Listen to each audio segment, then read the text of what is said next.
semuanya, selamat datang di channel YouTube saya. Perkenalkan, nama saya Niwayana Vega Utami. Saya mahasiswa hukum agama Hindu dari IHN Gede Puja Matra. Dengan NIM saya 250731100010. Video analisis ini saya susun khusus untuk memenuhi tugas pada mata kuliah Hukum dan HAM dengan dosen pengempu saya yang saya hormati, Ibu Niwayan Sri Diani MH. Di video kali ini kita akan melakukan analisis mendalam terhadap sebuah fenomena miris yang sering terjadi di media sosial kita, namun seringkali diremehkan sebagai sekedar drama percintaan. Kasus yang akan kita bedah adalah seseorang dengan sengaja menyebarkan foto, nomor telepon, dan alamat rumah mantan pasangannya di media sosial karena merasa sakit hati. Sebagai contoh, tindakan doxing ini biasanya berbentuk postingan di media sosial seperti Instastory, Instagram, Facebook, di grup WhatsApp. Pelaku mengunggah foto korban lalu menuliskan kalimat seperti, "Ini nih foto mukanya, ini nih nomor teleponnya, ini nih alamat rumahnya, silahkan listen kalau mau silaturahmi biar dia tahu rasa." Diikuti dengan pembongkaran data real milik korban tanpa sensor.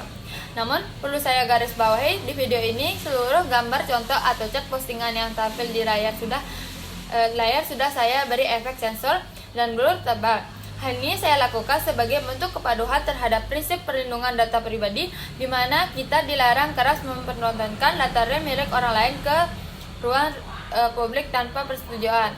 Nah, akibat perbuatan tersebut di dalam kasus ini, korban akhirnya mendapatkan ancaman intimidasi hingga pelecehan massal dari banyak orang atau netizen. Sebagai orang hukum, kita tidak boleh melihat ini dari sudut pandang asrama. Namun ini adalah kejahatan siber yang serius. Di video ini saya akan menjawab 5 pertanyaan kunci untuk mengupas kasus ini dari kacamata hak asasi manusia serta instrumen hukum positif yang berlaku di Indonesia. Nah, sebelum kita menjawab pertanyaan, mari kita dudukkan dulu masalahnya. Apa sih hubungan antara penyebaran data pribadi mantan dengan hak asasi manusia? Nah, jawabannya, banyak pelaku merasa bahwa apa yang mereka lakukan adalah hal biasa.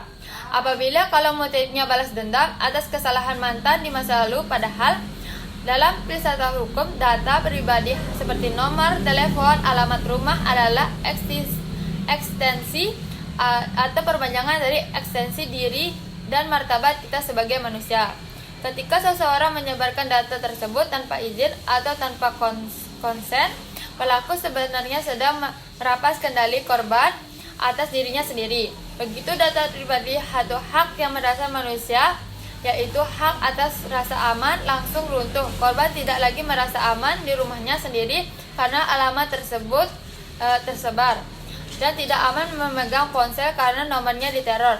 Inilah mengapa di era siber ini saat ini, perlindungan data pribadi bukan sekadar isu teknis teknologi, melainkan isu krusial dalam penegakan hak asasi manusia. Nah, pertanyaan yang pertama, apakah privasi termasuk bagian dari HAM? Jawabannya yaitu ya, mutlak. Hak atas privasi adalah hak yang bersifat fundamental. Privasi itu bukan berarti kita menyembunyikan sesuatu yang salah, melainkan hak individu untuk menentukan informasi mana dari dirinya yang boleh diketahui oleh publik dan yang mana yang harus tetap menjadi ranah rahasia. Di Indonesia sendiri, hak privasi ini diakui dunia dalam pasal 12 Deklarasi Universal HAM dan dilindungi langsung oleh hukum tertinggi kita, yaitu pasal 28G ayat 1 Undang-Undang Dasar 1945. Jadi ketika hak privasi seseorang dilanggar, itu adalah bentuk pelanggaran langsung terhadap amanat konstitusi negara kita. Pertanyaan yang kedua, hak apa saja yang dilanggar dalam kasus tersebut? Jika kita bedah, kita akan menemukan adanya pelanggaran HAM yang berlapis-lapis. Pertama, hak atas perlindungan data pribadi milik korban. Kedua, hak atas kehormatan diri dan nama baik karena pelaku sengaja melakukan pembunuhan karakter demi mempermalukan korban. Ketiga, hak atas rasa aman dan rasa bebas dari ancaman, karena korban menerima pelecehan nyata dari netizen yang terprovokasi. Dan keempat, hak bebas dari kekerasan berbasis gender online karena adanya realitas intim yang timpang.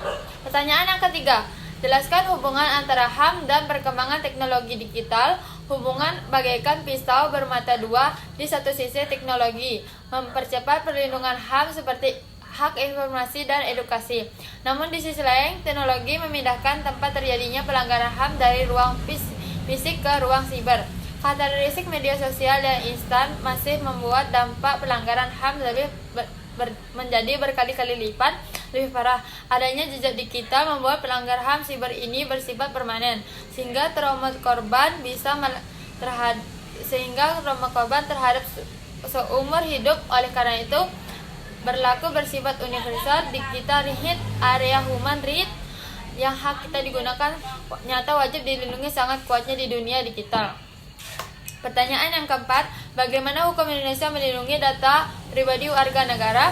Dalam kacamata hukum positif, Indonesia sudah sangat progresif. Instrumen utamanya adalah Undang-Undang Nomor Pasal 27 Tahun 2022 tentang Perlindungan Data Pribadi atau UU PDP. Berdasarkan UU ini, tindakan penyebaran data pribadi orang lain secara melawan hukum bisa dijerat pidana penjara paling lama 4 tahun atau denda paling banyak 4 miliar rupiah. Selain itu, pelaku juga bisa dijerat pasal terkait pencemaran nama baik, pengancaman. Dalam UU ITE, korban berhak mengajukan gugatan ganti rugi secara perdata. Pertanyaan yang kelima, apa dampak sosial dari penyalahgunaan media sosial terhadap HAM? Dampak sosialnya sangat beracun. Pertama, maraknya fenomena cyberbullying atau penghakiman massa secara digital oleh netizen yang terprovokasi. Kedua, terjadinya isolasi sosial dan kerusakan psikologis berat pada korban karena merasa malu. Dan ketiga, terciptanya chilling effect, yaitu ketakutan massal di masyarakat yang membuat orang merasa tidak aman menggunakan teknologi karena privasi merasa sewaktu-waktu bisa dijadikan senjata untuk menghancurkan hidup mereka. Sebagai penutup, kasus ini mengajarkan kita bahwa sakit hati pasca putus cinta tidak akan pernah bisa menjadi legitimasi moral maupun hukum untuk merampas HAM orang lain. Demikian analisis hukum dari saya untuk memenuhkan tugas mata kuliah Hukum dan HAM. Terima kasih banyak kepada Ibu Niwayan Sri Diani MH selaku dosen pengampu, dan terima kasih juga untuk teman-teman semua yang sudah menonton video ini sampai selesai. Jangan lupa klik like, subscribe, komen. Sampai jumpa di video analisis berikutnya. Stay tune, stay safe, and stay privacy.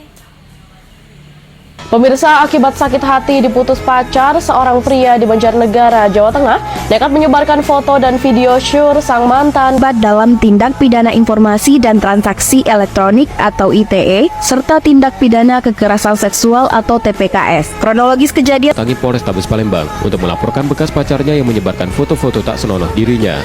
Dalam laporannya, sebelumnya mereka menjalin hubungan, lalu terlibat perselisihan dan berujung putus hubungan.